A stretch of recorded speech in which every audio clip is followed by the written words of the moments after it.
Mister Mammootty, താങ്കൾ ഓരോ സിനിമയിലും നമ്മൾ പ്രേക്ഷകരെ ഇങ്ങനെ വിസ്മയിപ്പിച്ചുകൊണ്ടിരിക്കുകയാണ്. 400-ൽ പരം സിനിമകൾ ചെയ്തിട്ടുണ്ടെങ്കിലും കളങ്കാവൽ എന്ന സിനിമയിലെ സ്റ്റാൻലി ദാസ് എന്ന കഥാപാത്രം ഇതുവരെ കാണാത്തൊരു മമ്മൂട്ടീനെ കാണിച്ചു തരുന്നുണ്ട്. മമ്മൂട്ടി എന്ന് പറയുന്നത് അങ്ങനെയാണ്. മമ്മൂട്ടിയുടെ ഓരോ കഥാപാത്രം എന്ന് പറയുമ്പോൾ നമുക്കതിൽ മമ്മൂട്ടീനെ കാണാൻ പറ്റില്ല, പുള്ളിയുടെ കഥാപാത്രം കാണാൻ പറ്റും. അപ്പോൾ അതുപോലത്തെ മറ്റൊരു കഥാപാത്രമാണ് ഈ സിനിമയിലെ സ്റ്റാൻലി ദാസ് എന്ന് പറയുന്നത്. അപ്പോൾ നല്ല രസമായിട്ട് തന്നെ മമ്മൂട്ടി അത് ചെയ്തിട്ടുണ്ട്.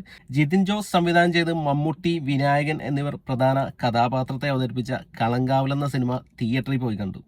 അടിപൊളി ഫിലിം. ഒരു ഇൻവെസ്റ്റിഗേഷൻ ത്രില്ലറാണ് ഈ സിനിമ.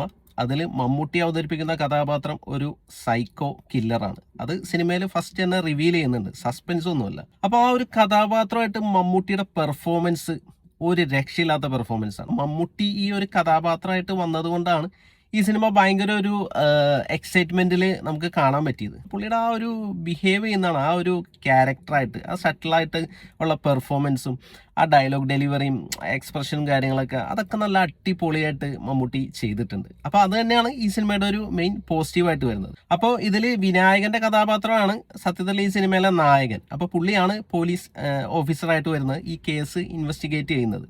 അപ്പോൾ വിനായകനും മമ്മൂട്ടിയും തമ്മിലുള്ള ഒരു ക്യാറ്റ് ആൻഡ് മൗസ് ഗെയിം സംഭവങ്ങളൊക്കെയാണ് ഈ സിനിമയുടെ ഒരു പ്ലോട്ടായിട്ട് വരുന്നത്. എല്ലാവർക്കും വിനായകന്റെ പെർഫോമൻസ് ഇഷ്ടപ്പെട്ടില്ല, കാരണം പുള്ളി ഭയങ്കര സ്റ്റിഫായിട്ടുള്ള ഒരു പോലീസ് ഓഫീസറായിട്ടാണ് ഈ സിനിമയിൽ പെർഫോം ചെയ്തിരിക്കുന്നത്. അപ്പോൾ അധികം എക്സ്പ്രഷനും കാര്യങ്ങളൊന്നുമില്ല, ഭയങ്കര ഒരു റിയലിസ്റ്റിക് പോലീസ് ഓഫീസർ എന്ന് പറയാം. അപ്പോൾ നമ്മൾ സിനിമയിൽ കാണുമ്പോൾ ഭയങ്കര ഒരു റോബോട്ടിക് ആയിട്ട് അഭിനയിക്കുന്ന പോലെയൊക്കെ തോന്നും.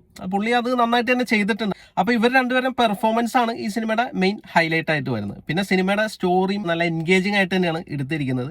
ഒരു ഇൻവെസ്റ്റിഗേഷൻ ത്രില്ലർ ജോണറിൽ സിനിമ വരുമ്പോൾ അപ്പോൾ എന്തായാലും ഓൾറെഡി ആരാണ് ഇതിൽ സൈക്കോ കില്ലർ എന്നുള്ളത് ഓൾറെഡി കാണിക്കുന്നുണ്ട്. അപ്പോൾ ഇതിൻ്റെ ഒരു മെയിൻ പ്ലോട്ട് എന്ന് പറയുന്നത് ഓരോരോ ക്ലൂസും തെളിവുകളൊക്കെ കണ്ടുപിടിച്ച് ഈ കുറ്റവാളിയിലേക്ക് വിനായകന്റെ കഥാപാത്രം എത്തുന്ന ഒരു സംഭവമാണ്. അപ്പോൾ അത് നല്ല ഇൻട്രസ്റ്റിംഗ് ആയിട്ട് എടുത്തിട്ടുണ്ട്, കാരണം ഒരുപാട് പഴയ കാലത്തിലാണ് ഈ സിനിമ നടക്കുന്നത്. അപ്പോൾ അവരുടെ അന്വേഷണവും കാര്യങ്ങളൊക്കെ ഒരുപാട് ലിമിറ്റഡ് ആണ്. അപ്പോൾ ആ ഒരു ഇത് വെച്ചിട്ട് എങ്ങനെ കേസ് അന്വേഷണം പോകുന്നു, എങ്ങനെ കുറ്റവാളിയിലേക്ക് എത്തുന്നു എന്നുള്ളതൊക്കെയാണ്. അപ്പോൾ അത് നല്ല ഇൻട്രസ്റ്റിംഗ് ആയിട്ട് എടുത്തു വെച്ചിട്ടുണ്ട്. ഫസ്റ്റ് ഹാഫ് നല്ല രസമായിരുന്നു. 1 മണിക്കൂറാണ് ഫസ്റ്റ് ഹാഫ് ഉള്ളത്. അപ്പോൾ സ്റ്റാർട്ടിങ് മമ്മൂട്ടിയുടെ ആ ക്യാരക്ടർ ഇൻട്രഡക്ഷനും കാര്യങ്ങളൊക്കെ വന്നു കഴിഞ്ഞിട്ട് പിന്നെ വിനായകൻ വരുന്നുണ്ട്, പിന്നെ കേസ് അന്വേഷണവും കാര്യങ്ങളൊക്കെ വന്നിട്ട് ഇന്റർവെല് അടിപൊളി ഒരു സംഭവമായിരുന്നു. നല്ല പഞ്ചുള്ള ഇന്റർവെൽ സീക്വൻസ് ആയിരുന്നു. അപ്പോൾ ഇന്റർവെല് കഴിയുമ്പോൾ നമ്മൾ ഭയങ്കര എക്സൈറ്റ് ആയിട്ട് ഇരിക്കും അടുത്ത എന്താണ് വരാൻ പോകുന്നത്. അപ്പോൾ സെക്കൻഡ് ഹാഫിലേക്ക് വന്നപ്പോൾ പടം കുറച്ച് സ്ലോ ആവുന്നുണ്ട്.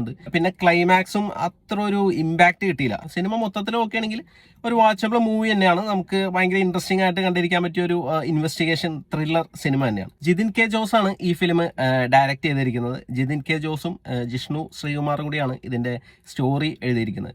അപ്പോൾ അടിപൊളി മേക്കിംഗ് ആയിരുന്നു സിനിമയുടെ. ഒരു പുതുമുഖ സംവിധായകൻ എന്നുള്ളൊരു പ്രശ്നമൊന്നുമില്ലാതെ നല്ല അടിപൊളിയായിട്ട് സിനിമ മേക്ക് ചെയ്ത് വെച്ചിട്ടുണ്ട്. അപ്പോൾ ഈ സിനിമയിൽ എനിക്ക് ഇഷ്ടപ്പെട്ട സംഭവം എന്ന് പറഞ്ഞാൽ മമ്മൂട്ടിയുടെ ക്യാരക്ടർ ഓരോ പെൺകുട്ടികളെ ഇങ്ങനെ ഇത് കൊണ്ടുപോയിട്ട് ആ ഒരു സീക്വൻസ് കാണിക്കുമ്പോൾ അപ്പോൾ ഓരോ സീനിലും ഓരോ പെൺകുട്ടികളാണ്. അപ്പോൾ ഓരോരുത്തരോടും പുള്ളി ഒരു സെയിം പാറ്റേണിലാണ് ബിഹേവ് ചെയ്യുന്നുള്ളത് കാണിക്കുന്നതാണ്.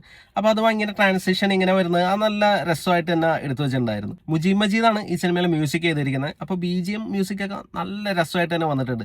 ഓരോ സീനുകളും അതിൻ്റെ ഒരു ഇൻറ്റൻസിറ്റി കിട്ടുന്ന രീതിയിൽ ഭയങ്കര നല്ല രസമായിട്ട് തന്നെ മുജീബ് മജീദ് ചെയ്തിട്ടുണ്ട്. പിന്നെ സിനിമയുടെ എഡിറ്റിംഗ് എടുത്തു പറയേണ്ടതാണ്. പ്രവീൺ പ്രഭാകറാണ് എഡിറ്റിംഗ് ചെയ്തിരിക്കുന്നത്. അപ്പോൾ ഞാൻ നേരത്തെ പറഞ്ഞ പോലെ ആ ട്രാൻസിഷൻ സീനുകളും ഒരുപാട് സംഭവങ്ങളൊക്കെ നല്ല രീതിയിൽ തന്നെ എഡിറ്റ് ചെയ്ത് സിനിമയിൽ ചെയ്തിട്ടുണ്ട്. നല്ല ഇമ്പാക്റ്റ് ആയിരുന്നു അതൊക്കെ.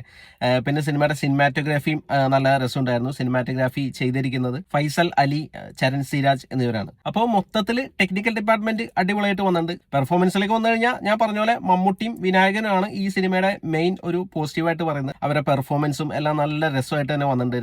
രണ്ട് രീതിയിൽ നിൽക്കുന്ന ഒരു കഥാപാത്രങ്ങളാണ്. രണ്ടുപേരും തകർത്ത് അഭിനയിച്ചിട്ടുണ്ട്. പിന്നെ സിനിമയിൽ ഒരുപാട് സ്ത്രീ കഥാപാത്രങ്ങളുണ്ട്. അധികം റോളുകളില്ല, ചെറിയ ചെറിയ സീനുകളിൽ വന്നു പോകുന്നുള്ളൂ. അപ്പോൾ മെയിനായിട്ട് വരുന്നത് രജീഷ വിജയൻ ഉണ്ട്, പിന്നെ ഗായത്രി അരുൺ, പിന്നെ ജിബിൻ ഗോപിനാഥ് വിനായകന്റെ ഒരു അസിസ്റ്റന്റ് ആയിട്ട് വരുന്നുണ്ട്. ചെറിയൊരു റോളാണ്. ആകെ മൊത്തത്തിൽ പറയുകയാണെങ്കിൽ തിയേറ്ററിൽ തന്നെ കണ്ട് എക്സ്പീരിയൻസ് ചെയ്യാവുന്ന ഒരു അടിപൊളി ഒരു ഇൻവെസ്റ്റിഗേഷൻ ത്രില്ലർ മൂവി തന്നെയാണ് കളങ്കാവൽ. അപ്പോൾ നിങ്ങളൊരു മമ്മൂട്ടി ഫാനാണെങ്കിൽ നിങ്ങൾക്ക് ഭയങ്കര രസമായിട്ട് ഇഷ്ടപ്പെടും. മമ്മൂട്ടിയുടെ ഒരു വെറൈറ്റി ക്യാരക്ടറാണ്. വിനായകനും നന്നായിട്ട് തന്നെ പെർഫോം ചെയ്തത്. അപ്പോൾ ഇവരുടെയൊക്കെ പെർഫോമൻസ് കൊണ്ട് നമുക്ക് എന്തായാലും കണ്ടിരിക്കാൻ പറ്റുന്ന ഒരു സിനിമ തന്നെയാണ് കളങ്കാവൽ. അപ്പോൾ നിങ്ങൾ ഈ സിനിമ കണ്ടിട്ടുണ്ടെങ്കിൽ നിങ്ങളുടെ അഭിപ്രായം ഒന്ന് കമന്റ് ചെയ്യുക. വീഡിയോ ഇഷ്ടപ്പെട്ടാൽ ഒന്ന് ലൈക്ക് ചെയ്യുക. ചാനൽ ഒന്ന് സബ്സ്ക്രൈബ് ചെയ്താൽ സന്തോഷം. പുതിയൊരു വീഡിയോയുമായി നമുക്ക് വീണ്ടും കാണാം. Thanks for watching. ബൈ.